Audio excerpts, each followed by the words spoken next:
Hey everyone, welcome back to my channel. That was so excitable. I'm actually not that excited. I am excited, but I'm not like that excited. I feel like that was a super excited intro. Anyway, welcome back to my channel. I hope you guys are all well. I am going to be filming a video which, to be honest, I've wanted to film for a really long time, and I feel like that's such a typical YouTuber thing to say, but I genuinely have. I just didn't know kind of the format that I wanted to film it in. Also, if you catch a list on me today, I don't have braces or like new teeth or anything.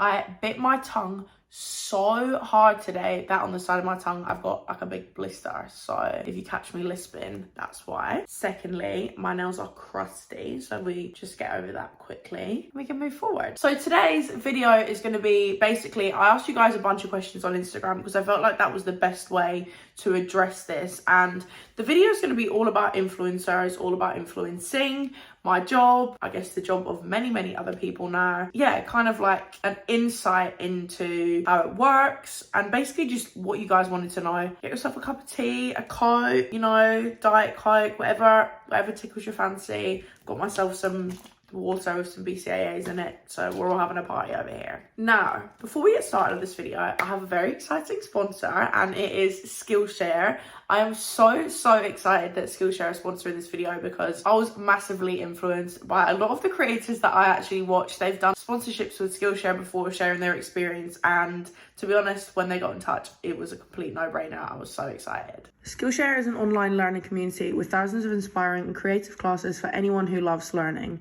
The first 1,000 of my viewers to sign up using my code LucyFly or my link in the description will get 1 month's free trial of Skillshare, so you can start exploring your creativity today. If you guys have followed me for a while, you'll know I absolutely love learning. I love looking into stuff. I like being, you know, well educated. I do specifically enjoy learning information that I feel like is really going to benefit me in the immediate future. And there was a couple of classes on Skillshare that I was massively interested in. One class specifically was the first one I did, and it was one by MKBHD. He's specifically a YouTuber that Dan and I have watched for a really long time. He does tech videos, and the quality of his videos is just absolutely top tier. He has a class on Skillshare, and I was so excited to basically just learn anything that he had to teach. Yeah, if you guys are aspiring YouTubers or influencers or anything like that, there are so many classes on so many different things. If you want to learn more in 2022, then make sure you sign up to Skillshare. So without any further ado, let's crack on with the video. Let's go.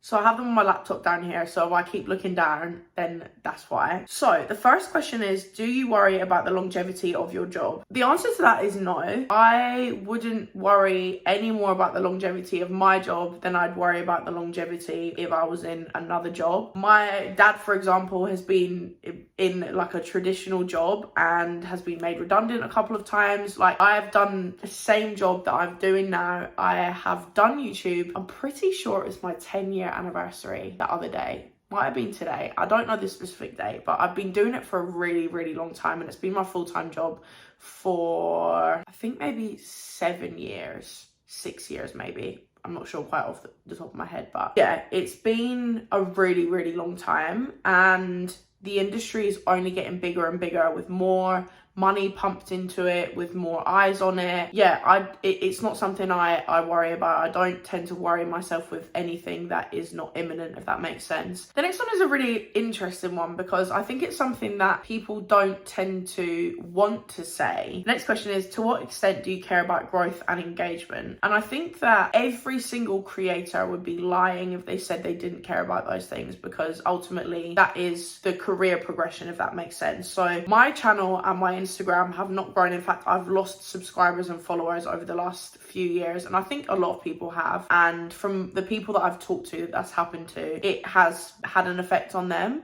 It has had an effect on me. I'd say it's small. It's not something I worry about or something that's made me really upset. It is something that I've questioned, and I thought, well, maybe it's the direction of my content. But yeah, it's not really something I worry about, but I do think that it's important because it's kind of like career progression in a typical job, if that makes sense. So like where you maybe go from a trainee to like a solid role, that's kind of where the jumps are with followers, if that makes sense, and engagement. Also, I've had a bad throat, so if I sound a bit croaky, that's also why, so sorry. The next question is, can it be a lonely job? The answer to that is yes. It's a very, very lonely job. It's quite taxing on your mental health. I feel like for a really, really long time, I really struggled with how lonely it can be. I thrive in an environment where there's people, and genuinely when I'm by myself, sometimes by myself I have the best ideas and the best spur of the moment thinking and all that kind of stuff, but I'd say typically I thrive in an environment where there's other people. And yeah, I do feel like that's probably the hardest part for me personally, is being by myself. I am really, really blessed now that Dan and I obviously do the same thing. Dan does a lot of ads on Instagram and absolutely smashes them out of the park. His ads are so well planned, thought out and directed and shot. Like he's incredible. He's such an inspiring creative to be around. So for me personally, the last couple of years have been good that I have someone else to work with, if that makes sense, someone to bounce ideas off of, etc. But I do think on the whole, it is quite a lonely job, yeah. Also, check me out in Dan's t-shirt, just chilling comfy on the sofa like this. With a full beat on as well, like full face of makeup. So the next question is, who decides the pay on brand deals, you or the brand? That's a good question because it is kind of both. So the way that brand deals typically work is the brand or an agency, depending on whether they've got a third party involved or not. That kind of makes it a little bit more complicated, but we'll just say directly from the brand, just to keep it simple. The brand will reach out to either my management or me directly, and they will ask if I'm interested in working together, and they'll kind of outline the campaign that they have going on. My management will then come to me and say, this brand has reached out, they really want to work with you, are you interested? Now, depending on what that brand is, I'll say whether I'm interested or not, what's the content required, like what's going on, like what's the script basically. And then my management will come back to me and they say, this is the fee, these are the deliverables. Deliverables are basically like how much content. So it could be like one YouTube integration, a full dedicated YouTube video, Instagram stories, Instagram posts, TikTok, those kind of things. Ooh, bloody hell.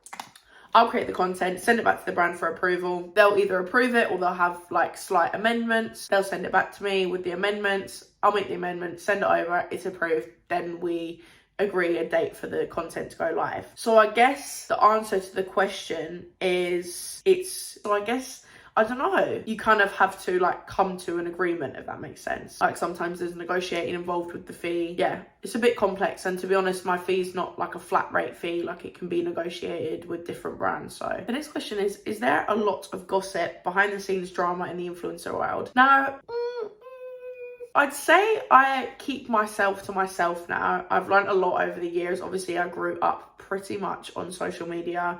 I've had a lot of public friendships, fallouts, and I say a lot, I've had a couple. And I feel like there's not more gossip with influencers than there is in a normal friendship group. Like people fall out all the time. They just don't do it on the social media. So it seems like more of a big deal when it happens on social media. But the truth is, like, everyone has little tiffs with their friends, or this will happen or this will happen. And it just gets a little bit more complicated when it's kind of mixed business with pleasure, because it kind of gets involved in jobs and like, yeah, it gets a bit more sticky when it's with influencers, and obviously everything happens publicly. So again, that's kind of a little bit more pressure and like an added dynamic, I guess. So yeah, I feel like there is gossip and there's, you know, drama, but there's not more or less drama than in the normal world, if that makes sense. Does that make sense? I don't know. The next question I feel like is low-key a bit of a loaded question, but I'm going to answer it anyway. It's, do you feel bad sometimes with the amount of PR you get when some people struggle with basics? And the answer to that is no. I never ever feel guilty or bad for what I have. I don't feel like that's a productive way to live my life. If I ever have too much, or if there is spares, or there's something I'm not using for work, I will always give it away. So for example, last year, Molly and Lauren from Bold Events, which is a company I work with, they do events, styling and stuff like that. They came around to style, I think it was our Christmas decorations, and my whole makeup collection and my beauty collection and all my like fake tan, all my makeup, like thousands and thousands of pounds worth of makeup, I gave the whole thing, and the Alex Strauss as well, to Molly and Lauren. I wanted to start again, and I felt like I had so much that I wasn't able to enjoy it all myself. And I feel like I knew that they could give some to they've got sisters and their mum and like their friends, they could share it out, and or even just keep it all to themselves. Like I get too much to enjoy it all to myself, and I do feel like sometimes I feel like, where am I supposed to put this? But I do give it out, I give it to friends, I do giveaways. Like there's a lot of, I don't just keep it all in my house, I just couldn't. But yeah, to answer your question, I don't feel guilty. I don't feel like that's productive for my own mental health to feel guilty about something that I get as a perk of my job, if that makes sense. I'm super, super grateful. I feel like that does go without saying. Maybe it doesn't. I am ridiculously grateful for the things that I get sent and stuff. But like I said, it is literally part and parcel of the job that I do. So yeah, it's a really, really cool thing. I absolutely love it. And every time I get a parcel, it feels like I am getting presents, which is just so fun. I just love it. The next question is, do you have a rewarding part about doing YouTube as your job? And I think the most rewarding thing for me, and it's been kind of enhanced recently by the videos that Dan and I have done, the Let's Talk videos, is sharing my thoughts and opinions. And I feel like the most rewarding thing is when people engage with what I'm saying and they give their own take on something, and we can kind of have like a really, really cool discussion about whatever topic it is. And I feel like for the most part, my platforms have always been like a really, really well respected place in terms of, I don't get like a ton of trolling. I do get trolled, but I don't get a ridiculous amount of trolling. I get a lot of support. I get a lot of people who have different views to me, which I love. I feel like the best way to learn is through information that you don't know, through people that have different experiences to you. And I feel like you guys are so forthcoming with your own experiences, which I'm so grateful for, because I feel like over the years, I've kind of built this platform and this base where we can all come together. And I'm so proud of all of us for being able to do that. I think it's so cool. I absolutely love it. And I think whenever I talk to anyone about it, I mean, you can literally tell how gassed I am about it. Like, I think my platforms are somewhere that, someone's beeping outside, that people feel safe. And I've had that feedback from you guys, and genuinely, I think that's the most rewarding part of my job, is that we've kind of created this environment where we feel safe sharing our opinions, whether they're opposing or agreeing. And I just think that is unreal. That's definitely the most rewarding part. If you knew the pressure that came with your job, would you have ever started YouTube? The answer is yes. I feel like the pressure of the job that I do, many others do, is just different. I feel like it's not more pressure, it's just a different pressure. So the pressure that you'd get maybe in a typical office job, where you need to complete a certain amount of work by this deadline or whatever, I have to do the same thing. It's just looks a bit different. So I feel like the pressure is not more or less than a typical job. I feel like it's quite intense sometimes. The pressure of getting it right, I would say, is maybe the most overwhelming for me. I feel like most of the time, I definitely am more careful with what I say. I'm definitely a little bit more filtered, just because people are so quick to be offended nowadays, that I could literally say, I don't like the colour red, and all of a sudden, I'm the worst person in the world. I put something on my story the other day, I can't remember what it was. Someone messaged me saying that there should have been a trigger warning on it for some like abstract phobia that I had no idea about. And whilst that's unfortunate that potentially I might have triggered someone, it's not my responsibility to I couldn't put, like, if I put this on my story doing this, I'm sure that's probably a phobia. Do you know what I mean? Like, I try my best to be as accommodating as possible, but people are always going to be offended, and unfortunately I can't take responsibility for other people's triggers. Does that make sense? If someone's come to me with constructive criticism, then I 100% take it on board and then make the best decision that I think is for my platforms and for me. This question is also, I feel like it's loaded, but I'm going to answer this one also. And it is, how can influencers moan when they get up and do no real hard graft? Is it ignorance, or do they actually think they have hard jobs?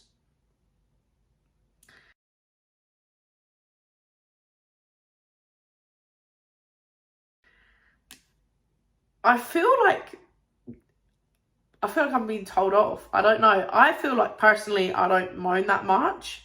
Maybe I do. Maybe let me know in the comments if you kind of a regular watcher of my channel. I don't feel like I've ever really moaned about my job. There's a lot of things that I would change about this industry. There's a lot of things I dislike, but equally there is, and not even equally, there are many, many more things that I like about it. And that doesn't mean to say I don't get pissed off or I don't get annoyed, or some things I really just want to shout about and be like, what the hell is that? Like, that's so irritating. Or do you know what I mean? There's a lot of things, but I tend to keep it private just because I feel like it's irrelevant. Like, I don't know how to explain it. Ultimately, if everyone could be a footballer and get paid 300 grand a week, then we all would do it. But we don't, because we can't. It's not even because we can't, it's because we choose not to. And I feel like I've said this to everyone who's ever asked me, should I go into like Instagram or TikTok or YouTube? I say yes. I think it's brilliant. It's an amazing job. It's super rewarding. It's well paid.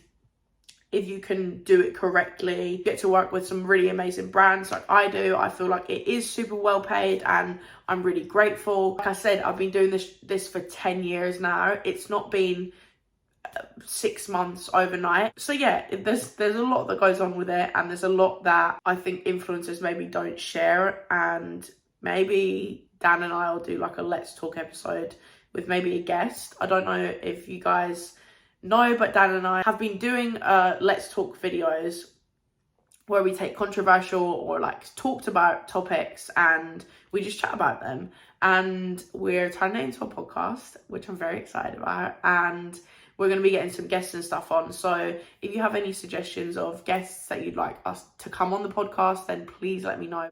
The next question is, do you know people who are different online to their online persona / fake? The answer to that is yes, and it's really funny to watch it. Yeah, I'm not gonna talk about who they are, but yeah, I do know a couple of people who that is the case, and it's for whatever reason that they've decided that is the case, whether they just want to keep their life private or yeah. But yeah, I do. The internet is such a curated space, and I think that's what most people have to remember, is that even when I'm sitting down chatting videos like this, it's still only like half an hour in my day. Like, I pride myself on being a pretty easygoing, like chill person, right?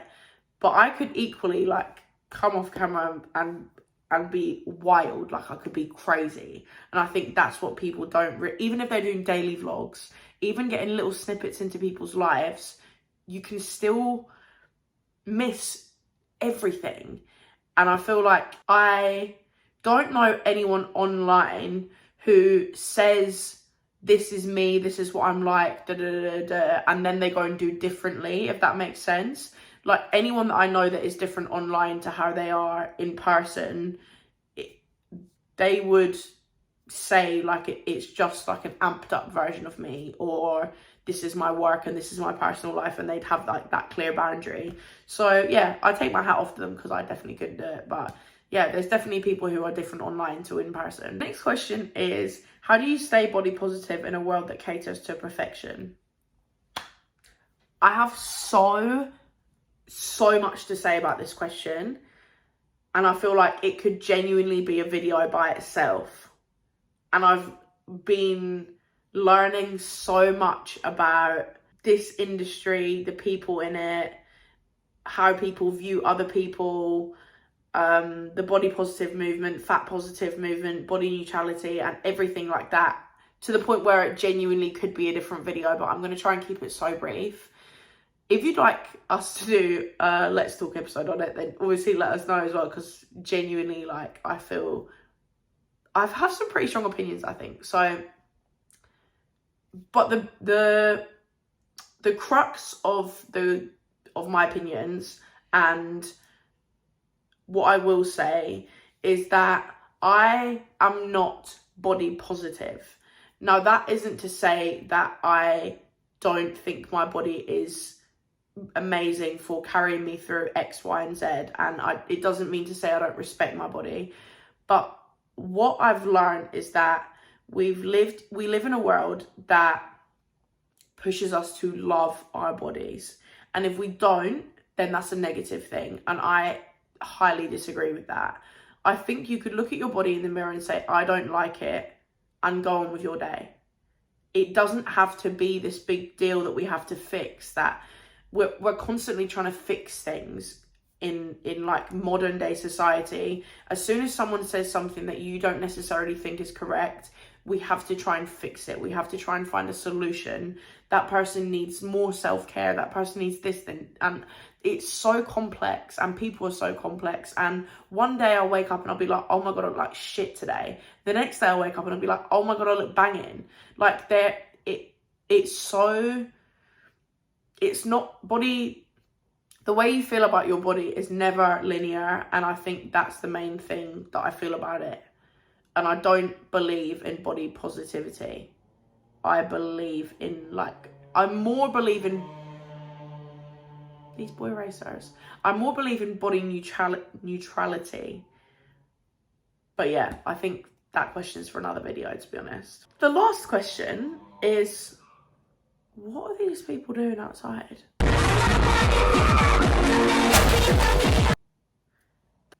Okay, so the last question is, do you ever think you can be too old to start YouTube? Tips for someone late 20s to start? Absolutely not. There is never... Oh my God. Really? Weird. No, I don't think there's ever a time... Sorry, just saw my t-shirt out. I don't think it could ever be too late. Like, if you were 40, I'd still say start. Like, I don't think it's ever too late, especially late 20s. Like, it really is not. You have so much time. You're still young. I'm 25 next month. CBA with the fact that I'm 25, but I'm 25 next month, and I feel like I'm still, whilst 25 seems so old to me right now, it's really not. In the grand scheme of things, it's still so young. Like, I've said to my dad, once he retires, he needs to make a YouTube channel, and like, he's already over 50. Like, there is no time like the present, and there's no limit on these things. People go and get new careers every single day, so why can't you? Do it. Just do it. 100% do it. 1 million trillion % do it. Find what you want to talk about. Find what you want to do, and just do it. And push it and put 100% effort into it. I would say the only thing with YouTube is you need time. Editing is long, and filming videos can also be long. So you definitely need time. And if you have time on your side, then you'll be sweet. So yeah, that is my Q&A over. If you did enjoy this, then please make sure you do subscribe. I absolutely love answering you guys' questions, chilling in the living room with my blanket, some cushions, a drink. It's all very chill over here. If you did enjoy this, then please make sure you subscribe and leave me a comment down below saying banana if you made it this far. Make sure you go down below and hit that link and get your months free of Skillshare, which the first 1,000 people will be able to get. So yeah, thank you so much to Skillshare again for sponsoring this video. Thank you guys for watching. Thank you guys for sending in your questions. And if you have any other ones as well, leave them in the comments below and I will get back to you guys. And I will see you guys in my next video.